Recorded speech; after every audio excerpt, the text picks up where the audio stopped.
What's going on, guys? It's Fight Season MMA, and today I want to talk about Jon Jones's reply to a tweet. And you might be thinking, why does this reply even matter?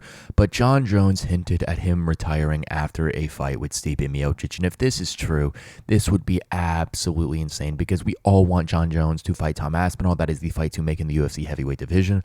We all know that that would help Jon Jones's legacy go down as one of the greatest fighters of all time, if not the greatest fighter of all time, and possibly even the greatest heavyweight of all time, on top of the greatest light heavyweight of all time, undisputedly. But Jon Jones, I think, has different plans to retire at the age of 37 after his fight with Stipe Miocic at Madison Square Garden. If you guys enjoy the UFC content, please leave a like, comment, and subscribe.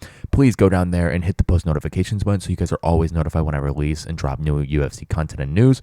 But let's jump right into the video of Jon Jones hinting at his retirement after a possible fight with Stipe Miocic, and let's jump right into the video.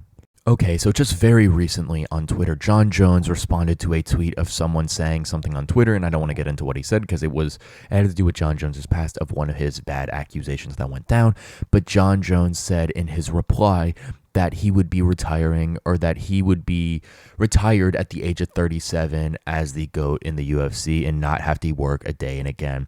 And if this is true, this would mean that his last fight in the UFC organization would be with Stipe Miocic at UFC 309, I'm presuming, because Jon Jones wants to fight in Madison Square Garden prior to leaving for his career. We all know that Jon Jones just fought Ciryl Gane at UFC 285, and that was one of the easiest fights of Jon Jones' career because of Ciryl Gane's lack of wrestling ability. But also, Jon Jones here is going to fight the heavyweight GOAT, quote unquote, Stipe Miocic, who is currently 42 years old and is walking with a cane around, around everywhere. And he's going to fight him, hopefully, at UFC 309. Yes, I want to see Stipe and I want to see Jon Jones get into the octagon because both of them are legends. It's kind of crazy to see two legends of the game go in there and fight each other to see who is, quote unquote, the best in the heavyweight division. Although this fight doesn't have that much validity because you can't be the best in a division when you fought a guy who's not a wrestler and then one who's 42 years old out of his prime. So, Jon Jones is looking, and he might as well fight someone, I don't know. He might as well fight Jose Aldo right now because he wants to be the bantamweight GOAT. I don't know. But obviously, Stipe Miocic is out of his prime. And Jon Jones is still 37 years old and got a little bit left in the tank, but I think he is going to retire, and that's what he's hinting at. He wants to retire before ducking Tom Aspinall. As we all know, Tom Aspinall is the up-and-coming phenom in the heavyweight division. He has the shortest fight time in the UFC, has the least amount of strikes absorbed in the UFC, and only has one loss in the organization, which came to Curtis Blaydes when he tore his ACL 20 seconds into the fight.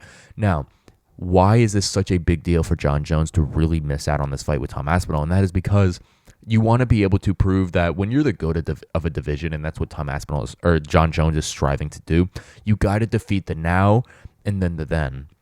Or the now and the future, and that's the biggest thing because the now is who's good currently in that division. And that's what he did with Ciryl Gane. Ciryl Gane was supposed to be the now in the UFC heavyweight division. We understand that there was holes in his game, but beating Ciryl Gane in that fashion is still a good win. If he would have went into a 5-round decision with Gane, that would have been a different story. But beating Ciryl Gane by submission in the first 2 minutes of the fight is definitely a good win to win that fight. Now, fighting Tom Aspinall would be the future. We all know that Tom Aspinall is here now, but I do think that there's a lot of growing Tom Aspinall has to do, or not has to do, but can do. He is only 29 years of age, which is absolutely insane considering that he is the current current UFC interim heavyweight champion because Jon Jones tore his pec and hasn't come back to fight yet, and only will fight Stipe Miocic. So theoretically, under every other champion, they would unite the belt first, and then Jon Jones could go get his fight with Stipe Miocic. Now, the thing is that I think a lot of people in the UFC community think that this fight with Jon Jones versus Stipe Miocic is more than happy headlining a card. Don't care if it does headline a card, whether it's the biggest card of the year, could be International Fight Week, or it could be a card like, I don't know, Madison Square Garden or Vegas or Abu Dhabi if you wanted to. But the difference is that we want that fight to not be for the undisputed heavyweight title. And if it is for the undisputed heavyweight title, Jon Jones has to run through Tom Aspinall first and prove that he is that heavyweight champion.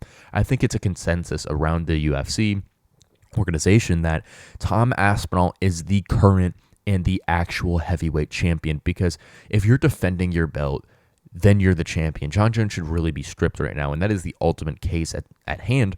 But Dana White doesn't want to strip him because of how much he's meant to the organization and of how much of a GOAT that Dana White thinks he is and whatnot. But I do think before Jon Jones retires in his career, if he doesn't want a big asterisk on his heavyweight legacy, I think he really needs to go and defeat Tom Aspinall. There is still a possibility. I'm never including or counting out Jon Jones. I just think that Tom Aspinall winning that fight is genuinely an amazing fighter, and I think he would go in there and run through Jon Jones and show why he is on this amazing streak inside the UFC. But I don't think we're ever going to see this fight. I think sadly Jon Jones is going to retire prior to getting this fight with Tom Aspinall and retire at UFC NYC at UFC 309 with a double retirement with Stipe Miocic after he beats Stipe, which will be one of the saddest moments in UFC history, to not only see Jon Jones and Stipe Miocic go, but to see that Jon Jones will never fight the future and give back to the UFC organization, to let Tom Aspinall have the chance that he was given, that Jon Jones was given once in his UFC career. Thank you guys so much for watching this episode of Fight Season MMA, and please let me know what you think down below in the comments about Jon Jones retiring, or this rumor that Jon Jones is going to retire after his fight with Stipe Miocic, presumably at UFC 309. That's the fight that Dana White has hinted at, Stipe and Jon Jones have hinted at. That's the fight that Jon Jones said he was returning at, but there has been no official confirmation for the fight occurring at UFC 309. But I'm pretty sure that that's going to be the main event of 309, and I don't think it's going to come to a surprise of many other individuals when that fight news drops. But thank you guys so much for watching this episode of Fight Season MMA, and please leave a like, comment, and subscribe on the video. We're on the road to 1,000 subscribers, and that would mean so much if you guys could help support the channel and help hit that subscribe button. The subscribe button is free. It doesn't hurt to do it, and especially if you guys enjoy MMA and UFC content, you get that daily from this channel. So please go down there and hit that subscribe button. It would mean an absolute lot. And while you're down there, hit the post notifications button, just so you guys are always updated with the latest UFC news as soon as it drops. Thank you guys so much for watching this episode of Fight Season MMA, and I will catch you guys very soon with more UFC fight news and breakdowns.